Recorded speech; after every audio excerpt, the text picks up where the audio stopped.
Чуть больше недели остается до старта регионального этапа конкурса WorldSkills.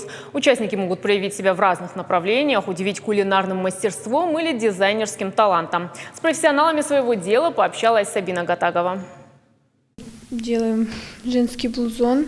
Вид сзади нам нужно придумать самостоятельно и все отшить. Безупречное чувство стиля Ляне Кукоевой передалось по наследству. Вся семья занимается пошивом национальных платьев.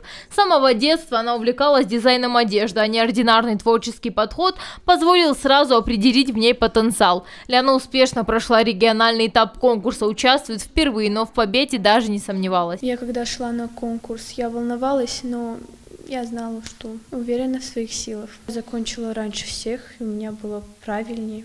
Качество было хорошее.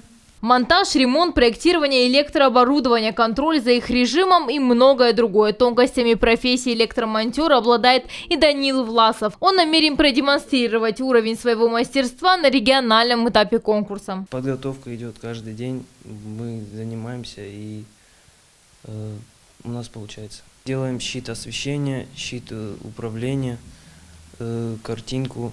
Активные тренировки перед стартом – залог успеха. Задание не из легких, даже для профессионалов. На этой площадке нужно отремонтировать легковой автомобиль, починить двигатель, ходовую часть, тормозную систему и провести диагностику. На ремонт одного модуля дается 3 часа. Выпечка осетинских пирогов – самый вкусный этап конкурса. Желающих проявить свои кулинарные способности и удивить взыскательное жюри много. А вот стать участницей регионального этапа смогла только Илона Кукаева. К слову, удалось ей это не с первой попытки. Прежде она уже участвовала в WorldSkills Junior. В этот раз вернулась за реваншем в группу молодых профессионалов. И теперь верит в победу, потому что знает секрет идеального пирога. Вес должен быть около 90-50 грамм, плюс-минус 50.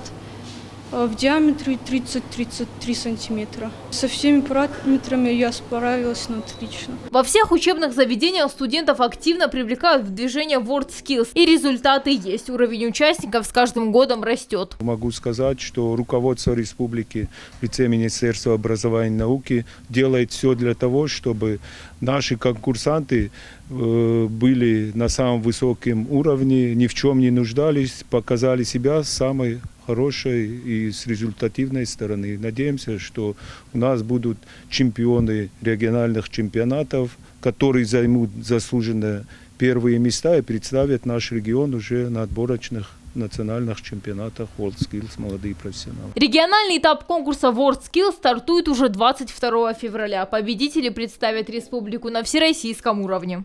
Сабина Гатагова, Алана Бзыкова. Новости Осетии.